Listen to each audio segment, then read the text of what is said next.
I'm kind of curious.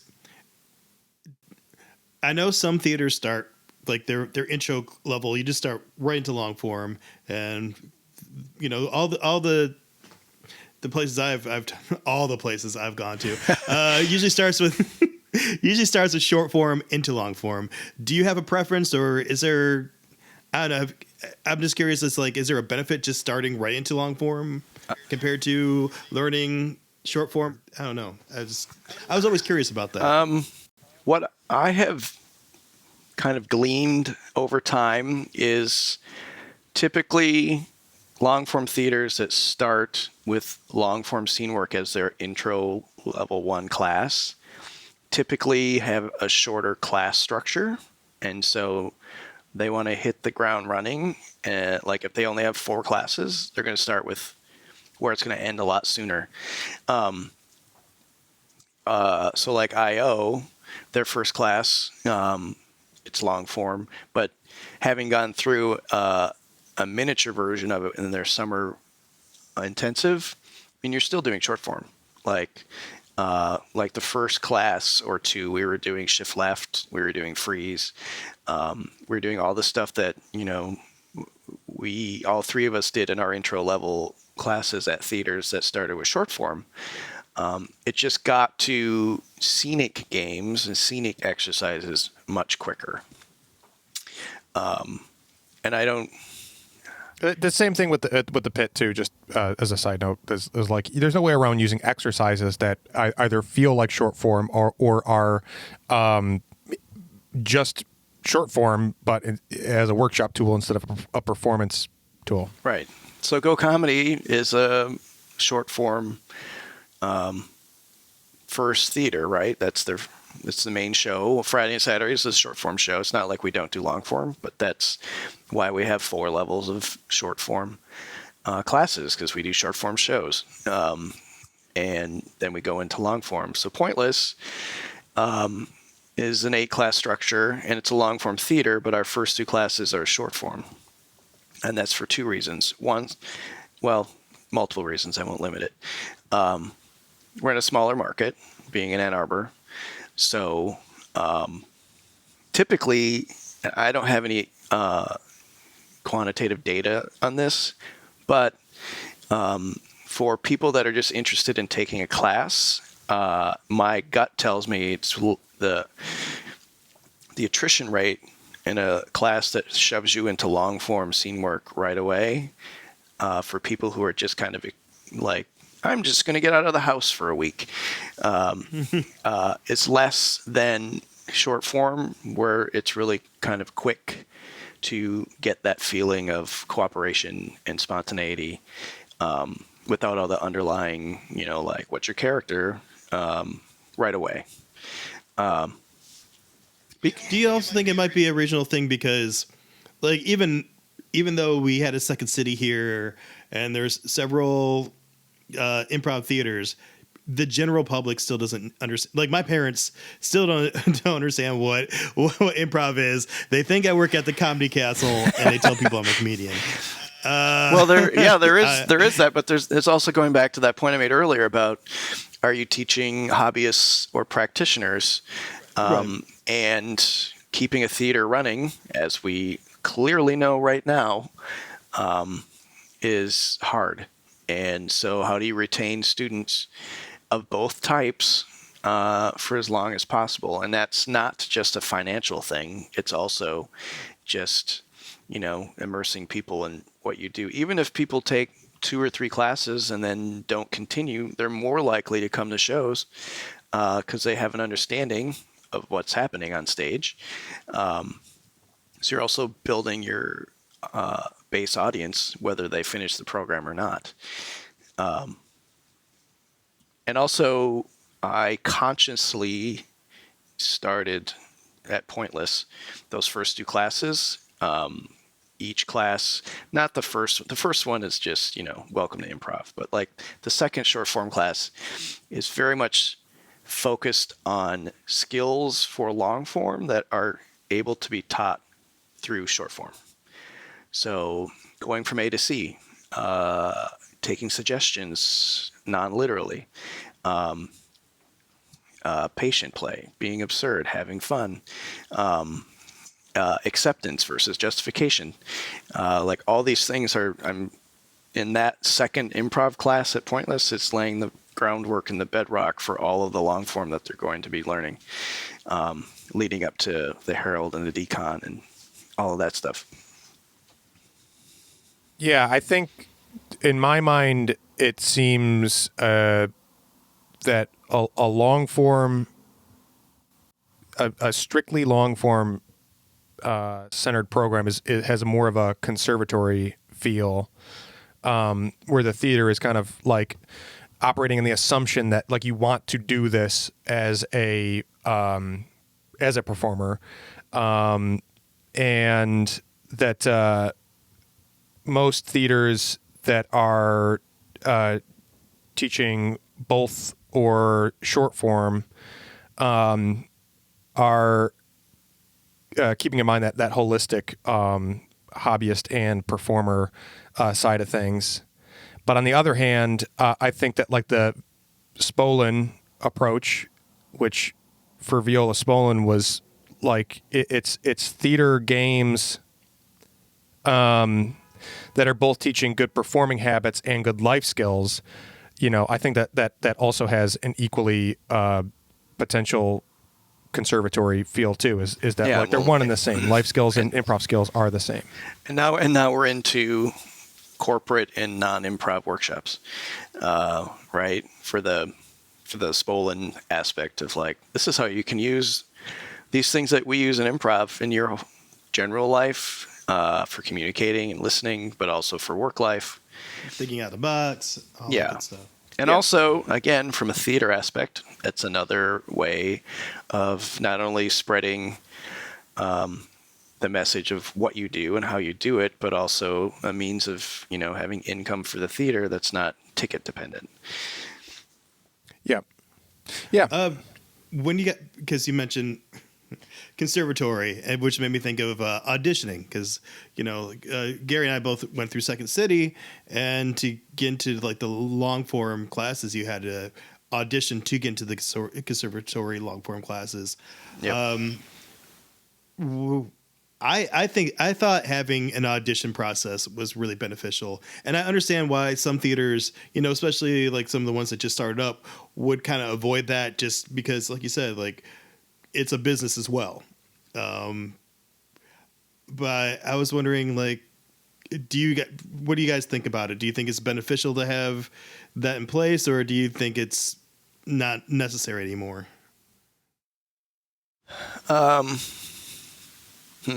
This comes up all the time because teachers, ask that question, right? Like, why don't we have auditions to get into the advanced program at Go or the long form program at Pointless?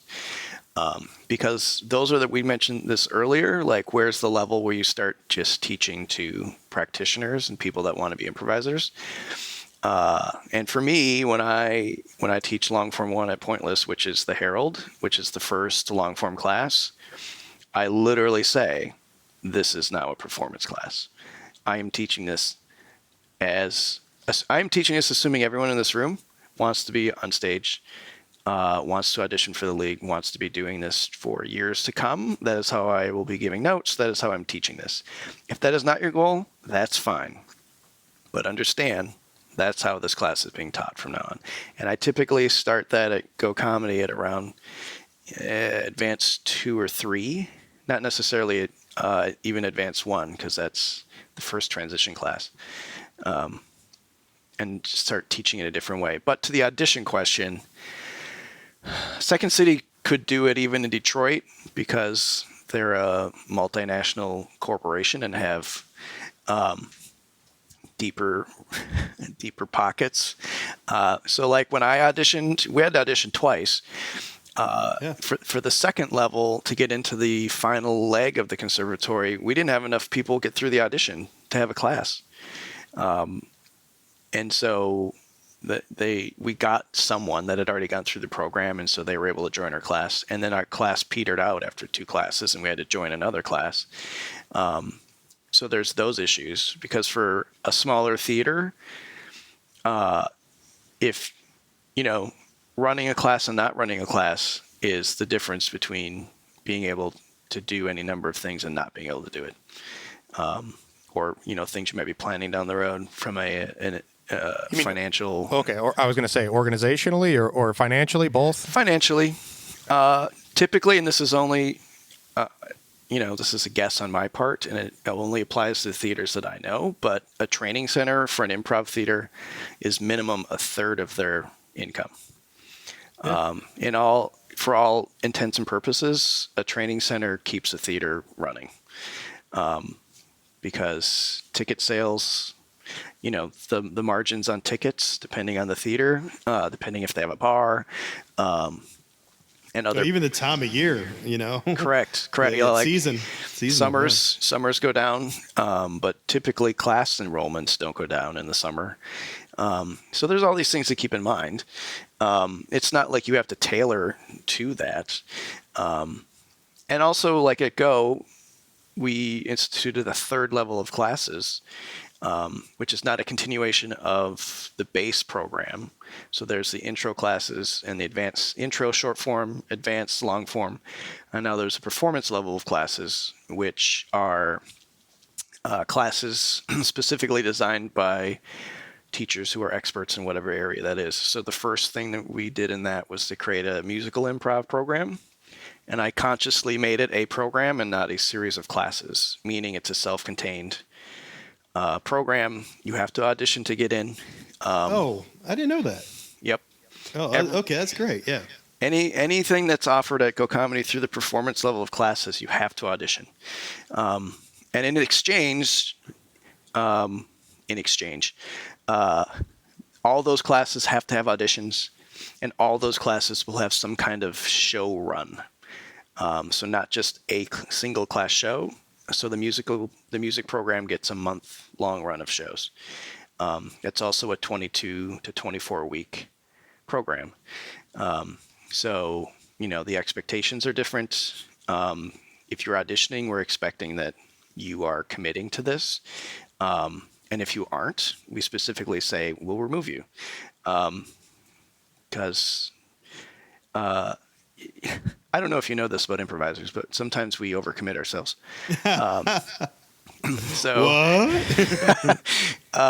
It's kind of trying to get that focus too. And I think that's a good use of auditions. Is like, if we're going to hold auditions, that means it's important to what the theater wants to do and the goals of the theater. And if we cast you, we expect you to make it a priority. That is what you can do with auditions. I guess that was the second part of my question is, using those having that second audition in conservatory at Second City was a great carrot. It was a goal. It made me more determined when I was in classes to study harder, and I think I did that for a lot of people because, oh man, first of all, we earned this thing. So that's a great feeling and you want to respect it.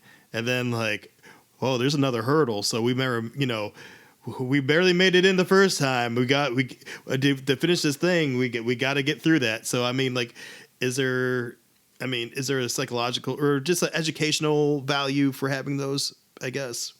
From an educational standpoint, I would argue against auditions because... oh, really? From an educational standpoint, because you're holding people back from learning if you don't allow them to continue past the audition. And maybe they'll do better. It's like people that don't test well, right? Like they might know the material, but they get so anxious when someone puts a test in front of them that they bomb it. And that's all like internal anxiety. Same thing with auditions. Some people react completely different to auditions. And instead of using the nervousness as a propellant, it becomes a deterrent. So educationally, I would say no to auditions. Now, when you add the performance level of that, so if you I think the most strict program for what you're talking about, Bob, is, that theater in LA. Groundlings. You actually get grades. Teachers have to give grades to students A through D. D or E at every level. And if you don't get a certain grade, you cannot continue to the next class. Like every class has a barrier. And so that teacher has to give you a certain grade before you continue on to the very next class. And if you don't get that level, whatever that grade is, you have to repeat the class before you can go on. I sort of love that. And if you don't get approval to move on after taking it a second time, I could be wrong in the details here, but if you don't pass twice in a row, they ask you not to come back. Correct. Wow. Yeah. I absolutely love that. That's scary. I love it. Yeah, which is, because we all love improv and we totally would be like down for that. And they are also in LA with like a population of, however million. And if you don't like it, student X, we got 10 people behind you waiting to take a class. When I went to UCB a couple summers ago, for an intensive, it was like mind-boggling to me when I looked at their signups. Like, they start new classes every day, and you have to, and they fill up within 5 minutes, and it's just over and over like that. So of course you can have auditions for anything you want when you have that many people waiting to get in to do it. And Groundlings also has the reputation to do it, the same as Second City, right? Yeah, it meant something to audition at Second City and get into the conservatory. It was Second City, and also we wanted to do it. So there is that level to it too. I don't know if I'm ever really answering your question, Bob. No, you really were. You really were, because like it's always been my just my opinion that I think a couple reasons why like other instructors ask about possibly setting up auditions is because there's sometimes frustration with students who aren't self-motivated. Oh yeah. So for every student, so every student who doesn't do well on tests but do their homework, there's a bunch who don't do their homework at all, and it's like and with the current process, all you have to do is show up and you pass, like, okay. So the bar of becoming an improviser, not really, is to make it to one room for eight times in a row at a particular time on a particular day. You know what we've done instead of auditions? This was not like, well, we can't do auditions. How can we do it? It just kind of arose. Is the strictness with which we hold students to an attendance policy. Because when I first took over Go, I was very lenient about if people reached out and told me the situations, I'd generally say like, sure, you can go on to the next class. Because the policy is if you miss more than 2 classes, you can't continue. And it's the same at both the theaters I work at. What I discovered was that problem that you're talking about, right? The students that aren't really there to get better or are not consciously doing it. I honestly have no idea why they're there. Correct. Honestly, and generally, generally those students are not the ones that are showing up 8 times over 8 weeks.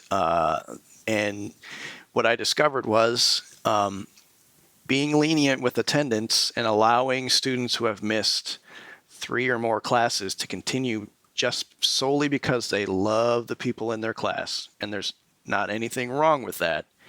But the more classes you miss, the more you become a hindrance to everybody else in the class you're continuing with, because you don't have the skill sets that everyone else in the room has learned. And so that one person, by missing several classes that gets allowed to continue, drags the whole class down. It's like going into a workshop, and we've all experienced this either at our own jobs or for improv, and it's like advanced character study. And you walk into this workshop and everyone's like, oh, I did this program and that program. I'm a teacher. I've been performing for years. And then there's that person who's like, I thought improv sounded fun, so I'm here to learn. And has never had anything to do with improv. And it's called a fucking advanced workshop. And that one person changes the whole dynamic of that workshop. And so a way of like helping to ensure that classes have people that have gone through or have the skills that we want them to have as they go through the program is to be much stricter with the attendance policy, which also means I have a lot more people that get pissed off at me because there's a big thing about sticking with your same group of friends that you started a program with.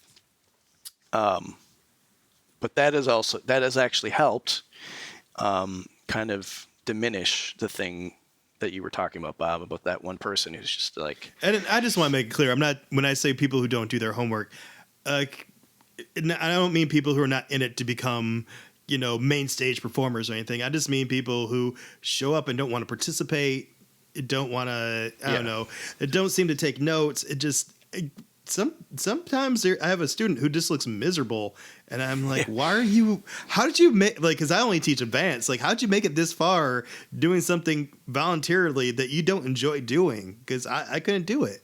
Yeah. I don't understand.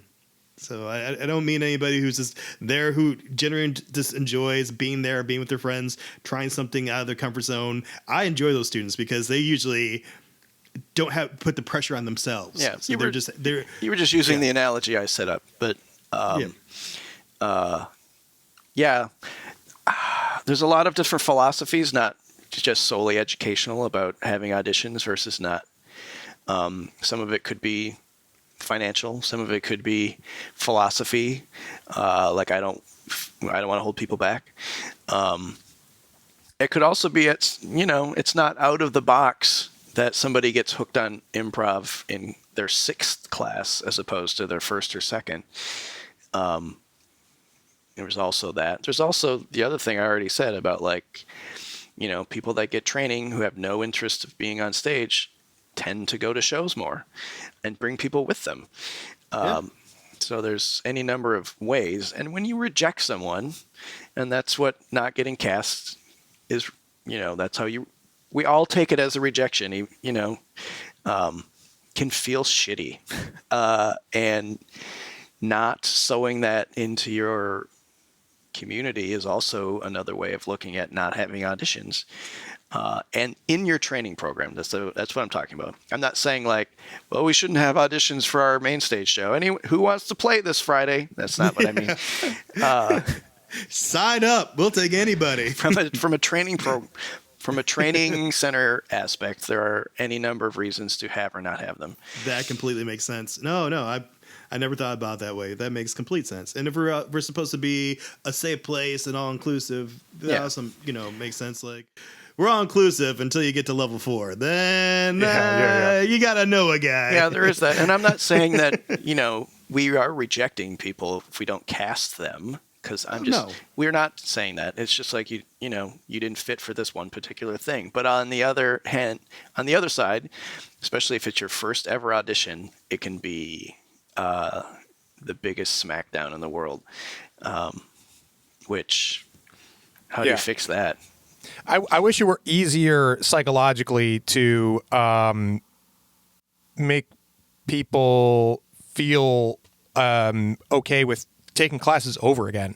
That would really solve a lot of problems because in terms of the people who either, I guess in particular, it's people who maybe are showing up all the time, but just aren't making progress or are having a harder time getting it.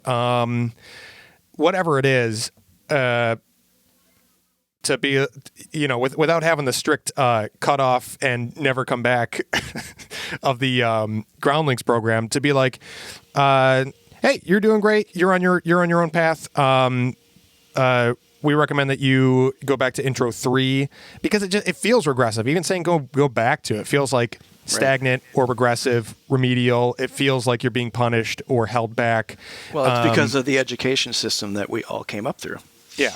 It feels shitty. If you got held back or you need to repeat 3rd grade. If you got repeat a grade, I wish it sat better with people because it's like run through intro 3 again because I feel like you'll benefit from more experience with games and performance basics to get your footing going into intro 4. I would say if the program says that, if the training center says you need to retake this class, that's one thing. But I have noticed, at least at Pointless, I can't speak to Go about this at this moment, but there are students who retake classes either just on their own because they were fun, or they realize that they did not get what they should have out of that class. And I would say in particular, it would be at Pointless would be the Herald and the Decon classes, the really specific form-based classes people retake on their own. And sometimes from suggestions from any number of the teachers or me saying like, just retake it. Some people retake classes for a teacher. Yeah, I think that would be like a good way to not spin it, but like a good philosophy, way to look at it. Like every teacher teaches their own style. So, maybe you'll click better, or maybe you'll get something more beneficial out of learning it from so-and-so. Yeah, there's people that, I've had people take classes. They're like, I never had you as a teacher, so I'm retaking this class because I want to do that. Or if they have had you as a teacher and they're like, Jamie Moyer comes to town and teaches I'm pretty sure it's the same workshop that she teaches, but people take it over and over again because they love working with Jamie and they love that workshop for what it has to offer for training. And I feel like, that could either be the curriculum for like a Herald class, or it could be learning from a particular person because you jive with their teaching style. The other thing is also recognizing yourself, where you're at, what you need to work on, and what's the best way of doing that. So at Go and Pointless, if you've completed a class or completed the whole program, you can repeat any class for $100. So the price is even reduced to redo a class. Now, there are enrollment restrictions for returning students. So meaning like if there's room after a certain date in the enrollment process and there are open seats, then you can sign up. But like redoing a skill set when you're at a different place in your improv journey and your improv learning, because when you first go through a program, you might not even be ready to do a Herald or whatever advanced things you might be working on the last class, and taking them a year or two after you've kind of had time to process everything and do some troop work on things that you really want to do, and going back and revisiting those things could be mind-blowing of like, wow, I missed all of this when I was first going through it. Because I learned that in the middle and I didn't retain a damn thing. I got the beginning, I got the end. We must be near the end because Bob learned something. We'll see. I'm gonna open up a potential can of worms because I want to give just my own perspective on the audition thing for what it's worth, and maybe that will be the end. But if it stirs up the conversation again, I'm open to keeping it going. Theaters in Detroit, in New York, in Chicago, it's pretty consistent in my experience as far as I know that like it tends to become a clubhouse thing where it's just like you pick from a pool of people and there's a little bit more of hand selection to create casts and less auditioning, and I think it would potentially help offer those kind of opportunities that a class auditioned for conservatory program, the benefits that are in that without having the negative sides that Gary's talking about with people who don't respond well to audition and testing kind of stuff, or just the vibe that it gives for like an audition pay to play opportunity. You can have more auditioned opportunities in the theater programming for the cast and I think or for people who are going to be cast, and I think if you have more of that stuff, it keeps this is the way I think about it just in theory, is that it keeps your regular players staying sharp and not taking their position for granted, and it also opens the door for that incentive that you're talking about, Bob, of like, it gives me like a carrot, something to work toward, a goal. It doesn't guarantee anybody to get on a cast or entitled to a spot just because you audition X amount of times or at a certain point in your development, but at least offers the opportunity. And I don't see, personally, for my own gauge or taste, I just don't think there's enough of those kinds of opportunities in theater programming. What I heard you saying is that opportunities should be offered by the theater post training. That if they're going to do a show, they should hold auditions for it and not just say, hand it over to a director or whatever and say, like, gather your cast together. Because that engenders, it's like directors that always have the same actors in their movies, right? Like, sure, comfort is great, but how do you ever find anything new or anybody new to work with? And also, what are you telling the people spending all this money at your theater what are the opportunities that you're willing to offer them outside of the training program? Yeah, that's just my 2 cents when it comes to the auditioning. That's what it immediately makes me think of, is like, if you're going to have audition for paid education opportunities, you should have a fair amount of audition for and paid opportunities to perform as well. To the best of your ability. Because I also think like there's value just having, if you are a recognized theater, having your theater name on that person's resume has value as well. So, I mean, I guess as a student, you have to make the choice. I might not get into this program. I shouldn't have an expectation to get into this program because I'm not exactly sure what they're looking for. When people cast, it's not always the best improviser. It's the best improviser for the part they're auditioning for.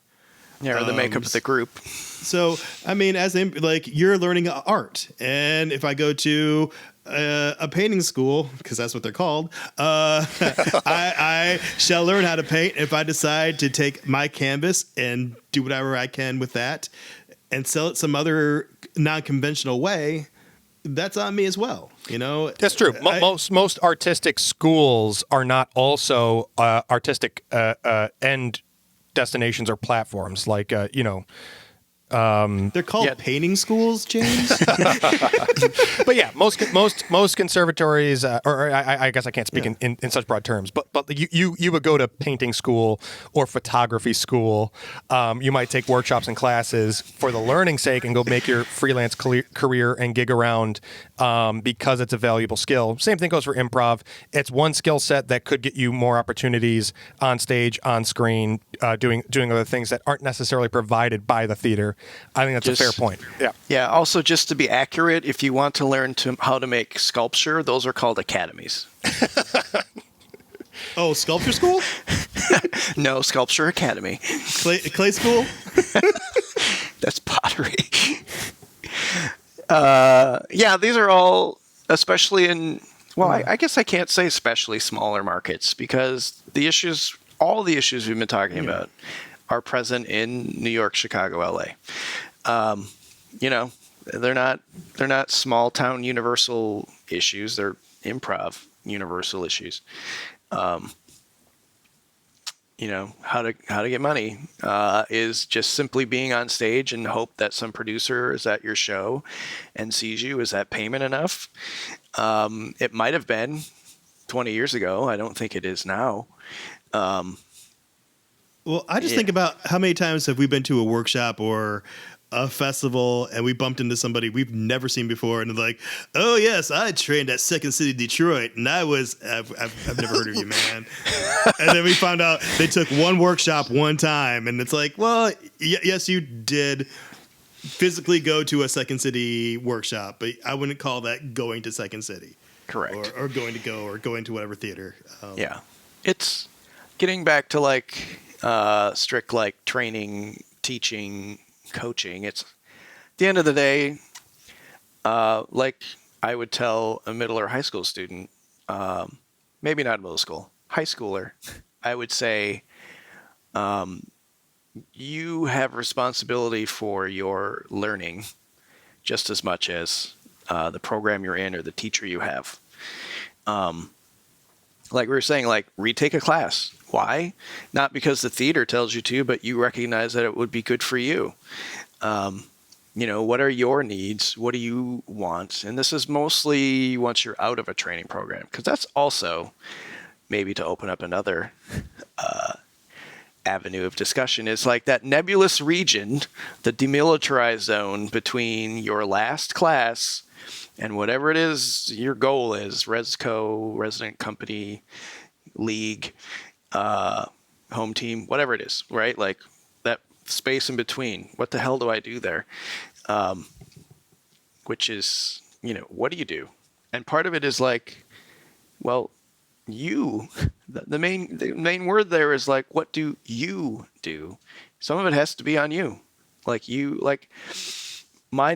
period of time for me was, Second City had closed or was closing. Improv Inferno had closed. Go had not opened yet. Planet Ant didn't have a training center per se at the time. So where could you go? You can make your own opportunities like Bob did, getting shows at bars and stuff, bar prov. I traveled a lot. I went to Chicago. I went other places to do workshops, summer intensives, because I recognized that. And also I realized that I really liked physical play, so I focused on that. I really did not become like an improviser in my own regard until I went through the IO summer intensive. That's when I really felt like everything kind of clicked. And that was, 7 years after I started taking classes. But I guess the key I'm pointing out is that I did that. I didn't reload a web page every day to see if the training center is offering some kind of new training program for me. Yeah, and I suppose it's a matter of means too. I mean, because look, I don't have them. Even if I was gung ho about taking every class, no matter what the structure, I don't got the money for it. So if you do though, it's I'll recognize my own privilege in that. Yeah, but if you still though took the other route of creating a lot of your own opportunity, and I think if if you have the expendable cash to take classes, there's obviously a lot of benefit in not having to organize your own team or performance opportunities to keep learning. But I think it's. Yeah, I think you're going to get more honestly from creating your own opportunities. If you're feeling restless, then it is time for you to start thinking of ways to help yourself out and create the things that you're looking for. Well, and also that I went to classes and stuff like you said. Not everybody can do that. That also means like putting in the hard, fucking boring work of organizing a troupe. See. Right? Doing all the busy work. Yep. Yeah. I was just about to say that. I mean, going to a theater, I think it's absolutely necessary. And like going to a theater, taking a course or several, like going to several theaters if you have the means. Like around here, we're very lucky to have 3 different theaters with 3 completely different programs. Well, pretty different programs. Well, different also, philosophies. But yeah, But honestly, like you mentioning bar prov, I was just thinking like that was a great way to learn. Like I had to promote it myself. I had to get some seats. I kind of learned what it's like from the theater's perspective and from the artist's perspective. Organizing rehearsals, trying to get people motivated to the people within the troupe to also like promote this thing. It's a process, and I think it's a really good education. James did the same thing. Tuesday nights at what was that place called? Oh, that bar. Theo's. Tuesday at Theo's. That was awesome. That was awesome, and it really put you on the map too, because you guys started that when you first. I mean, really. Yeah, like everybody literally knew what it was. Ipsy, where? Yeah, And why are all these wooden paddles on the wall? Yeah. but yeah, man. What, you in advanced one when you started that? You were pretty green when you started that. Yeah. I think I was in between, like somewhere between Intro 3 and Advanced 1. But it was ran really well. You had a lot of cool people going out there. It was a great way to network. I think there's a lot of education in running your own show. Yeah, and I feel like, thank you for saying that, because that was 1 year of my life that I'll never forget. But, It was fun. and it's also, honestly, where I bonded with you guys, especially Gary. Oh yeah, That was the Gary's closest thing. Ann Arbor. Yeah, that was the closest thing I could do. So I was there almost every Tuesday. Yeah. Oh yeah. But I think the tricky thing with that is with creating your own opportunity, as much as it's probably more, at least as rewarding, if not more rewarding than structured opportunities from theaters or other institutions. It's hard sometimes to feel that while you're doing it, because it is so much work, and it can be a little less validating because you're creating it for yourself. And so, of course, you're included when you made the thing. But when you're trying to benchmark yourself and your progress and feel like you're growing and capable of doing something you couldn't a year ago or whatever, when you pass an audition or get some kind of a mark or inclusion, it's understandable that is a different kind of validation for growth in your progress. Yeah, and like the other thing we always say when you're done with the training program is get a troupe, get a coach. Simply getting stage time does not ensure / equal getting better. If you're not getting some feedback, and we all know that. Because, we brought in teachers and we'd all been doing improv for a while when we started playing together. It's because you can't play and direct.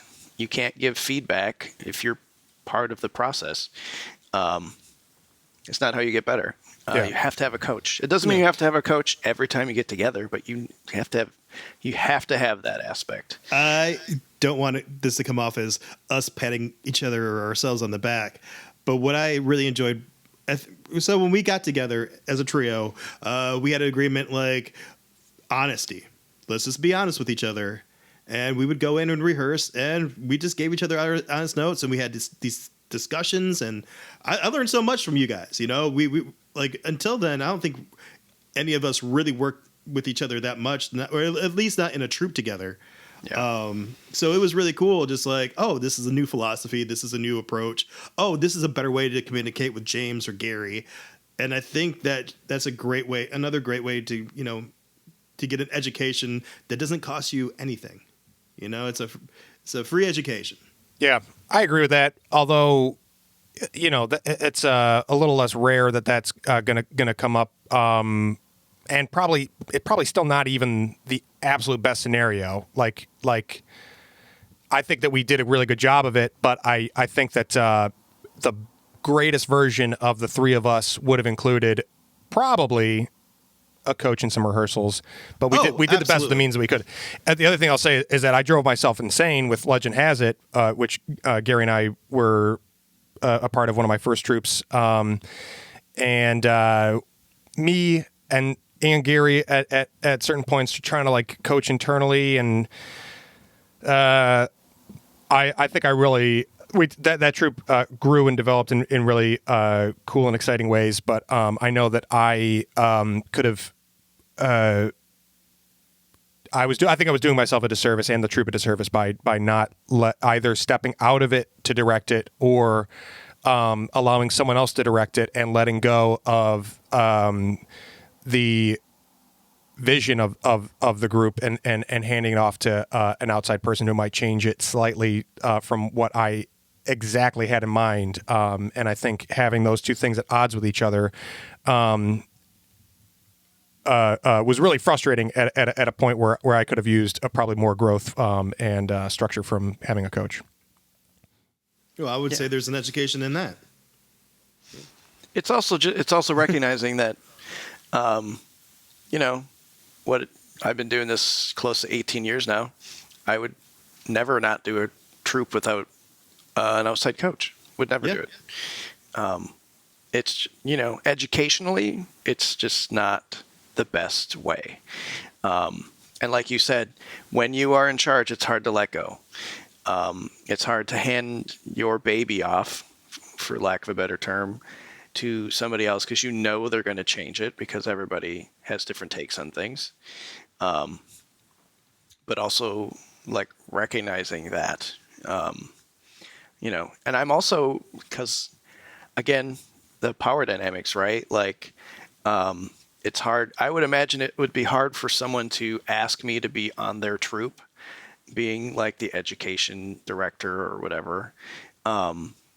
Or like, so-and-so is going to be the coach of this group. Oh, because what do you think? We've all been there where we're teaching a class or running a workshop or coaching a group, and there's someone in that ensemble that has more experience than you. There's always more pressure that we put on ourselves. Well, we ran into that.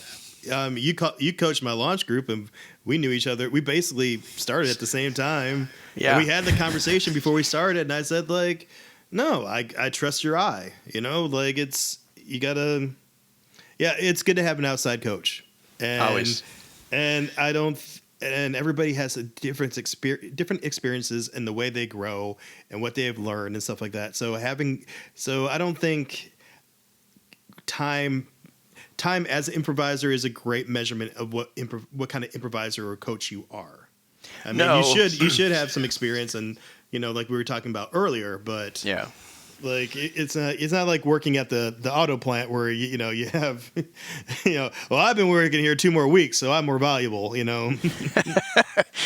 I guess it's just the various things that come up in regards to continuing your education, and it's obviously different the longer you've been doing it.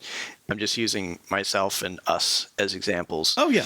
But if I had just finished my program and there were a gazillion people taking classes like there are now, unlike when Bob and I were in classes, that would be, again, if you can't travel or go to another program within the same region, getting a group of people together and agreeing on a rehearsal process and getting a coach or a series of coaches, depending on what you want to work on. It's not like you have to commit to one person for the duration of that troop time. Sometimes there's value in like, we want to work on X and I think this person's good on that. So we'll bring that person in. We'll bring this person in. As a way of like continuing your education, I agree. My only advice to people doing it is before you contact your coach, as a group, decide what kind of troop is this going to be. Are we doing this for education? Are we doing this for fun? Are we going to be traveling? What is our goal? And present that to the coach. Because you might think they're a great coach. You might think they're a great instructor, but they themselves might not feel like this is something they can teach you. So, I mean, also to add to that, Bob, know when you're going to rehearse before you talk to a coach. Completely agree. I've had so many people ask me, like, will you coach our group? I'm like, sure, when do you meet? And they're like, well, when are you free? And I'm like, no. You tell me when you meet, and if that works for my schedule and the goals that you want, then we'll see if that works out. It's never put it on a coach to, like, schedule your troop. If you're asking a coach to join your troop, right? Like, don't bring your organizational needs to me. That's not what you're paying me for. It's you best definitely don't want me to do that. I mean, it's best. It's bottom line is it's best to have as much of your goals and organization figured out before you add a coach. Otherwise, what you're probably looking for is a director, which is a whole different thing. Correct.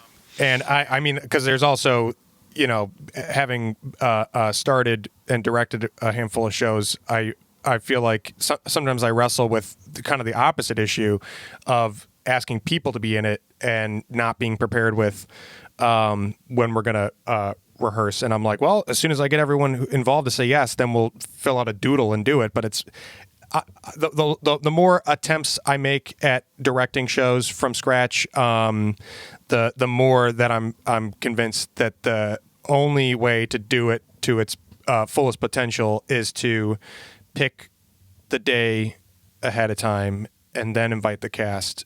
And if they can't do the day, you got to find another cast. Or going back to what we were saying, when you hold auditions for said project, that's listed on the audition sheet. Exactly. Yeah. These are the rehearsal days. If you can't do them, you will not be cast. Not because you're not good enough. It's just, the schedule doesn't Sorry, work didn't out. work out. Yeah. Yeah. Well, we've covered a lot of ground on the subject of teaching, and we've covered a lot of ground not on the subject of teaching, coaching and directing, and practice groups and rehearsals and whatnot. But cool. Thanks for joining, Gary, and good thanks, talk, buddy. guys. Good Yeah, talk. thanks for having me. Yeah. Catch you next time. Peace.